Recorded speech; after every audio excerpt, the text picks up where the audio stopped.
Pour des raisons de santé, le pape François a présenté publiquement ses excuses ce dimanche aux Congolais et aux Soudanais pour l'annulation de son voyage. Il a par ailleurs sollicité une prière pour son rétablissement. Agression rwandaise, la tension monte encore entre Kinshasa et Kigali. Le gouvernement congolais somme son voisin de mettre fin à son soutien au M23 et de s'abstenir aux actions qui déstabilisent sa partie Est. Exclusivité Télé 50, Jean-Marie Kassamba reçoit Moïse Mbi ce dimanche à 20h dans JMK Rencontre. Cet artiste, un musicien congolais, parlera de son nouvel album intitulé Royal et de sa relation avec ses collègues pasteurs et musiciens chrétiens. Bonjour et bienvenue sur Télé 50. Si vous nous rejoignez, ouvrons ce journal par les excuses du pape François suite à l'annulation de son voyage en République démocratique du Congo et au Soudan pour des raisons de santé, initialement prévues en début du mois de juillet. Présenté à la messe de ce dimanche, le souverain pontife a sollicité une prière aux chrétiens de la République démocratique du Congo et du Soudan pour son rétablissement. Les nouvelles bienheureuses.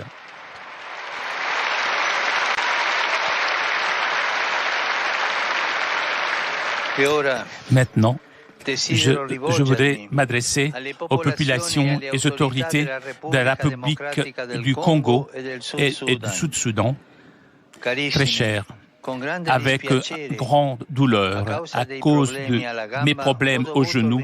Je dois reporter ma visite chez vous, cette visite qui était prévue début juillet.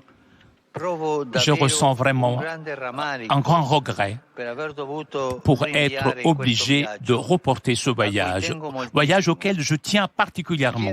Je vous demande pardon pour cela. Prions ensemble pour qu'avec l'aide de Dieu et des médecins, je puisse venir chez vous assez rapidement. Gardons espoir. Aujourd'hui, autre chose à présent, l'armée rwandaise continue d'agresser la République démocratique du Congo et de violer l'intégrité de son territoire national. Le gouvernement a, à travers un communiqué signé par Christophe Lutundula, sommé le Rwanda de mettre fin à son soutien au M23. Hier, les FARDC ont fourni la preuve de l'agression du Rwanda des troupes rwandaises observées à partir d'un drone en train d'opérer sur la colline des Tchanzu à Rutshuru. On écoute les précisions du général des brigades Sylvain Ekenge, porte-parole du gouverneur militaire du Nord Kivu. Les forces armées de la République démocratique du Congo informent l'opinion nationale et internationale que depuis 16h15 de ce vendredi 10 juin 2022, l'armée rwandaise a tiré une dizaine de bombes sur les territoires de la République démocratique du Congo. Ces bombes, tirées par un canon à longue portée à plus de 22 km à partir du territoire rwandais, ont explosé à Biruma et à Kabaya, localités situées dans le groupement de Kisigari, chefferie de Boucha, en territoire de Rutshuru, respectivement à 5 km et demi et à 1 km et demi à l'est de Rumangabo. Pour les bombes de Kibaya, tombées plus précisément dans l'enceinte de l'Institut Saint-Gilbert, les bilans encore provisoire est de 2 enfants de sexe masculin tués. Il s'agit de Ishaka Mapenzi, âgé de 7 ans, et de Jérémy Nziuvira, âgé de 6 ans. Un autre garçon, dont l'identité n'est pas encore précisée, a été blessé et est admis dans un centre hospitalier de la place. En plus du bilan humain, l'armée rwandaise a bombardé toute une école, ce qui constitue à la fois un crime de guerre et un crime contre l'humanité. Rappelons que c'est à Biruma où 2 militaires des forces de défense du Rwanda, RDF, ont été dernièrement capturés le 28 mai 2022 par les forces de défense et de sécurité avec l'appui de la population qui résiste à l'agression de notre pays par le Rwanda. Pour non seulement justifier ces bombardements destinés à punir la population qui avait aidé à capturer les militaires des forces spéciales rwandaises, mais aussi flouer et tromper la communauté internationale sur ses intentions belliqueuses, le Rwanda a publié le communiqué selon lequel les FARDC auraient tiré des bombes sur le territoire rwandais. Même stratagème est utilisé pour justifier les dernières attaques de Rumangabo et de Kibumba. Habitué à sacrifier ses propres populations, le Rwanda, pour se victimiser et trouver les mobiles pour agresser la RDC, n'a jamais hésité de bombarder son propre territoire pour ensuite tirer des bombes sur le sol congolais. En plus, pour confirmer le soutien de l'armée rwandaise au M23, nous sommes en possession des images de drones attestant l'occupation de Tchanzu et de Runyonyi par les forces de défense du Rwanda, RDF. Les forces armées de la République démocratique du Congo, avec l'appui de la MONUSCO, ne sont pas restés les bras croisés face à la cruauté des occupants. Elles continuent à riposter et à se défendre pour sauvegarder l'intégrité du territoire national et protéger les populations congolaises jusqu'au sacrifice suprême. Les forces armées de la République démocratique du Congo exhortent la population de maintenir la vigilance totale et de dénoncer toute présence suspecte. Le Sénat tient à vider le martyr inscrite à l'ordre du jour de la session de mars qui se clôture dans quelques jours. La plénière du vendredi a permis de voter 3 propositions de loi après leur présentation par la commission socio-culturelle et la commission mixte PAJ Infrastructure. Christopher Otiokoum et Fabien Lumbala signent ce reportage. Il s'agit des propositions de loi portant protection et promotion des droits des peuples autochtones pygmées, la loi portant régime des sécurités sociales des agents publics de l'État et la loi déterminant les principes fondamentaux relatifs à la recherche scientifique et l'innovation technologique. Les 2 premières lois étant votées en des termes différents avec la Chambre basse du Parlement, une commission paritaire sera mise en place pour harmoniser les vues. Quant à la dernière, qui est une initiative sénatoriale, elle sera envoyée à la Chambre sœur pour une seconde lecture. Pour la proposition de loi portant protection et promotion des droits des peuples autochtones pygmées, 89 membres ont pris part au vote. 80 membres ont voté oui. 3 membres ont voté non. 6 membres ont voté par abstention. En conséquence, le Sénat vote cette proposition de loi. Pour la proposition de loi portant régime de sécurité sociale des agents publics de l'État, 88 membres ont voté oui. Aucun membre n'a voté non. Un membre a voté par abstention. En conséquence, le Sénat vote cette proposition de loi. Pour la proposition de loi déterminant les principes fondamentaux relatifs à la recherche scientifique et à l'innovation technologique. Peu avant cela, la plénière a adopté la synthèse nationale des rapports des vacances parlementaires allant de décembre 2021 au 14 mars 2022. La plénière de ce samedi 11 juin est essentiellement consacrée au contrôle parlementaire. Le vice-premier ministre de l'Intérieur et le ministre des Transports, Voies des Communications et Désenclavement ont été attendus pour répondre aux préoccupations des sénateurs. Et à l'Assemblée nationale, les élus du peuple ont déclaré recevable le projet de loi portant répression de la traite des personnes vieux de 82 ans. Les décrets portant prévention et répression de la traite des personnes s'est avéré obsolète et déphasé. Pour le ministre des Droits humains, le vote de cette loi va aider les victimes d'avoir accès à la justice. Jean-David Kilolo et Moïse Tchamala.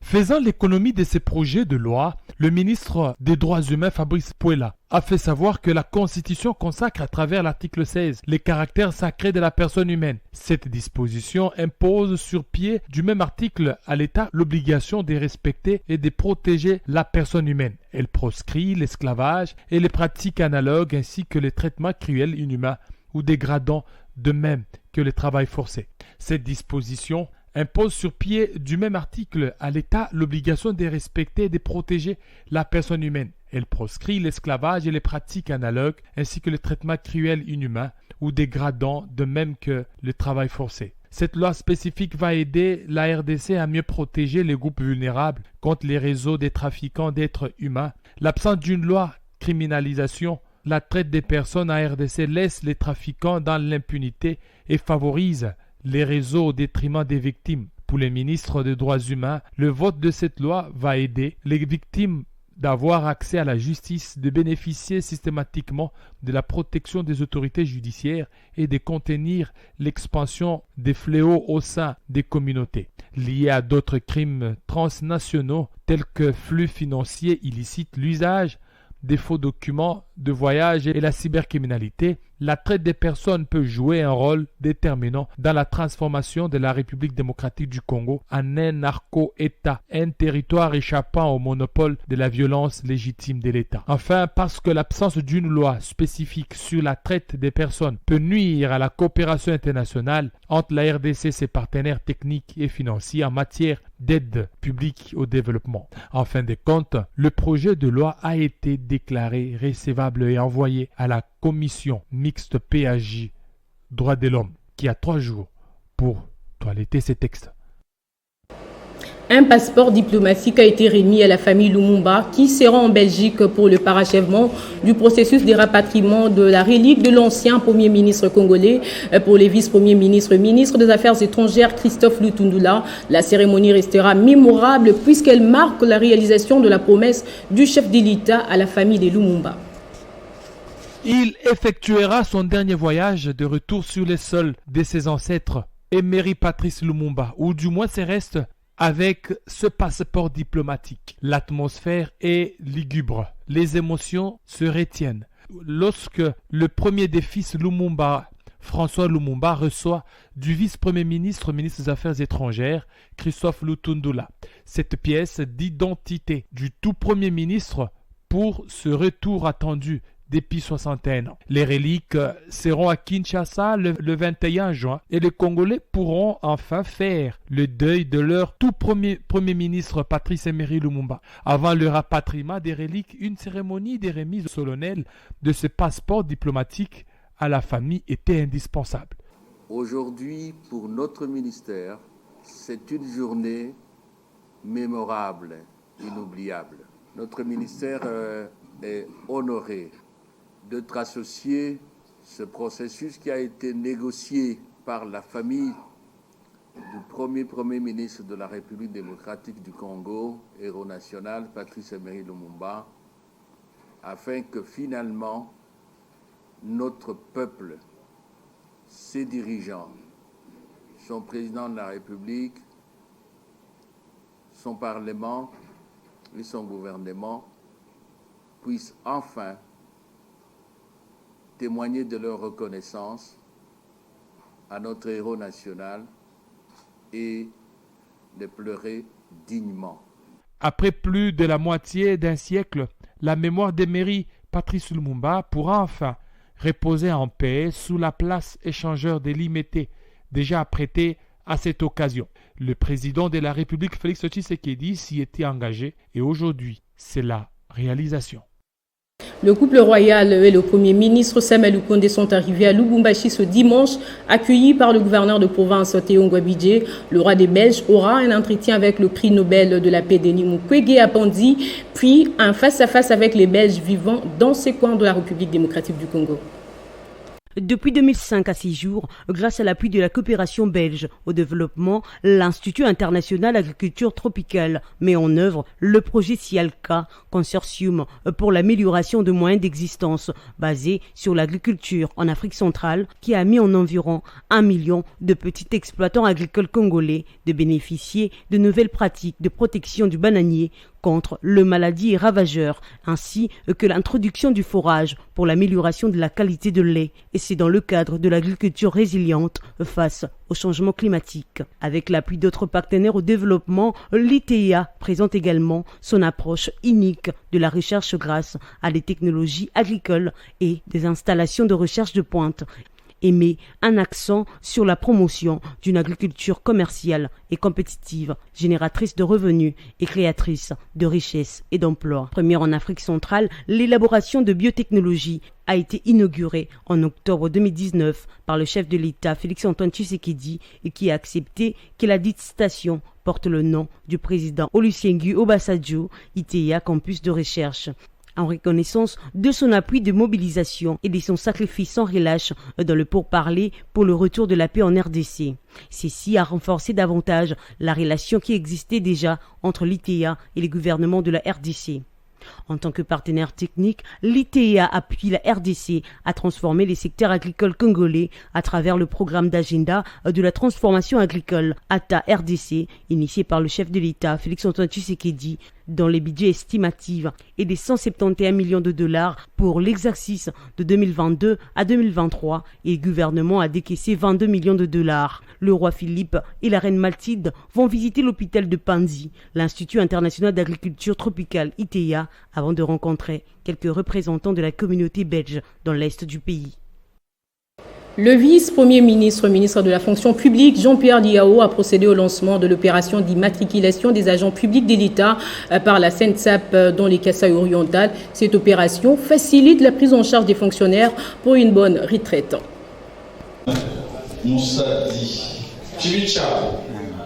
Séjournant à Mbujimaï dans la province du Kasaï-Oriental, le vice-premier ministre, ministre de la fonction publique, Jean-Pierre Liao, a procédé au lancement de l'opération d'immatriculation des agents publics de l'État à la Caisse nationale de sécurité sociale des agents publics, SENSAP. Les premiers récipiendaires ont bénéficié de leur carte après avoir rempli toutes les formalités d'usage. Ce processus qui débouche par l'octroi d'une carte de sécurité sociale offre à l'immatriculé une identité unique au sein de cette caisse et permet ainsi de rattraper ses dus en faveur de cotisants que d'ores et déjà vous êtes. Conviés à cette réunion, les chefs des divisions et chefs des bureaux ont reçu des directives de la part du vice-premier ministre, ministre de la fonction publique Jean-Pierre Liao, qui a martelé sur les combats qu'il mène pour lutter contre toute forme de disparités et de dysfonctionnements au sein de l'administration publique. L'idée au chef de l'État et au Premier ministre de l'organisation d'un forum qui sera consacré à la réforme de la politique salariale, pour que nous puissions avoir dans notre pays une politique salariale qui soit porteuse de plus d'équité, de plus de justice sociale et de plus d'égalité. Il n'est plus question de faire des différences entre les agents publics de Kinshasa et les agents publics des provinces. Ce sont des Congolais. D'abord, moi-même, j'ai dit que c'est un prophète. Parce que tout ce qu'il a dit, c'était les soucis que nous avions. Piloté par le patron de la fonction publique, la réforme de l'administration publique est en marche selon la vision du chef de l'État, Félix-Antoine Tshisekedi Tshilombo, qui prône le redressement et la modernisation de la fonction publique, cela sous la supervision du Premier ministre, chef du gouvernement, Samalou Kondé. Écho des partis politiques, la Convention pour la République de Christophe Mbosso vient d'être installée dans la province du Maniema. Le nouveau comité a été installé avec l'objectif d'implanter les partis dans ce coin, cela en prélude des élections futures. Sortie officielle ce samedi à Kindu du parti politique Convention pour la République et le Développement, Sœur 2, parti cher à l'honorable Mbosso Kodiapwanga et membre du regroupement ABC. L'événement grandiose, marqué d'abord par la marche des militants sur les grands acteurs de la ville de Kindu, a prouvé à suffisance l'arrivée d'un grand parmi les autres. Cette marche a chuté à l'as au cercle de cheminots de la SNCC où les invités se sont rencontrés pour suivre les discours et adresses de circonstances. Ali Lutumba, coordonnateur du regroupement ABC, s'était réjoui de l'arrivée d'un parti membre non seulement du regroupement, mais surtout influent de l'union sacrée de la nation. Il a remis au président interfédéral de l'ESCR2 les insignes et la documentation du regroupement.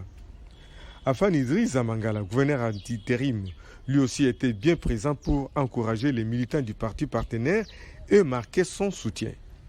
La Sœur 2 se doit d'accompagner le chef de l'État, l'air-a-t-il dit, dans la foulée.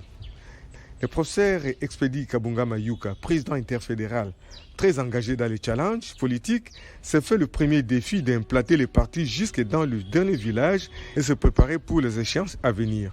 Le message que j'adresse à la population du Maniema, c'est celui de l'adhésion massive à la CRD, qui est un parti en tout cas qui se préoccupe de leur vision et qui promet de satisfaire à leurs aspirations. La CRD va passer aux actions concrètes et fera en sorte que le parti s'implante sur l'ensemble de la province. Parce que c'est ça l'objectif premier. Nous sommes au centre-ville, mais il y a l'intérieur de la province. Il y a les territoires, il y a les chefferies, il y a les villages. C'est quand on aura implanté le parti partout, cette idéologie politique soit traduite en actes. Le directeur général de l'espace 50, Jean-Marie Kassamba, reçoit le pasteur Moïse Mbie ce dimanche à 20h de Kinshasa, dont JMK rencontre auteur musicien actuellement représentant les gars de l'église Cité Bethel. Moïse Mbie parlera de son nouvel album présenté samedi à la place de la gare de la Gombe, intitulé Royal, et de sa relation avec ses collègues. Retour sur les reportages de Bénédicte Ntoya.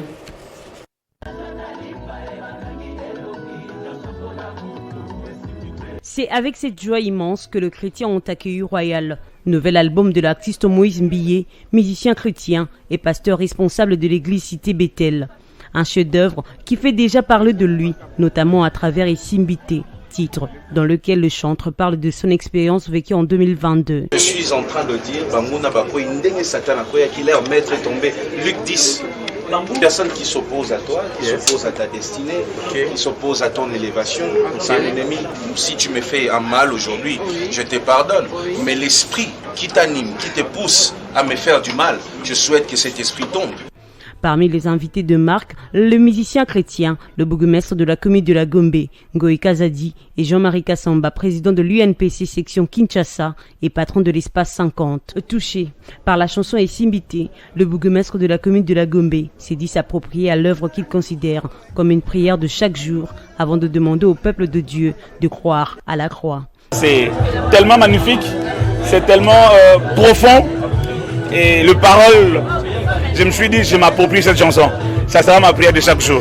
Et Simbité, c'est de regarder l'œuvre de la croix. Jésus est mort à la croix pour nous sauver. À son tour, Jean-Marie Kassamba s'est dit étonné, ébloui par l'organisation et encourage le chanteur et pasteur Moïse Mbie à être serein et courageux malgré les vents et marées. Étonné, ébloui par d'abord l'organisation. C'est la première fois qu'on vient à Kinshasa dans une espèce d'opération écoute avec une partie biographie, l'excellentissime Moïse Mbie. Soit courageux, qu'il soit serein et qu'il avance.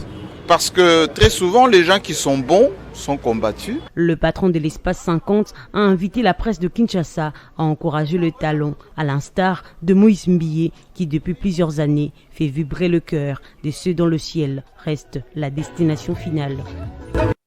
Le rendez-vous est donc pris à 20h. Place au rappel des titres à présent.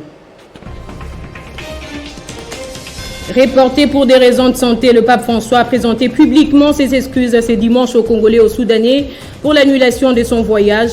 Il a par ailleurs sollicité une prière pour son rétablissement.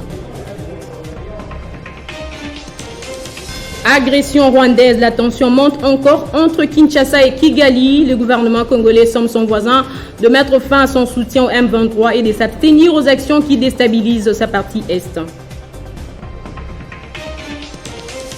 Exclusivité Télé 50, Jean-Marie Kassamba reçoit Moïse Mbie ce dimanche à 20h dans JMK rencontre. Cet artiste musicien congolais parlera de son nouvel album intitulé Royal et de sa relation avec ses collègues pasteurs et musiciens chrétiens.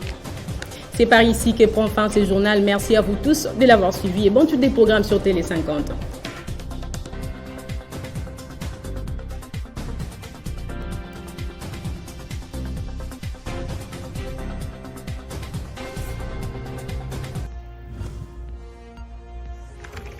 L'actualité reste incontinue.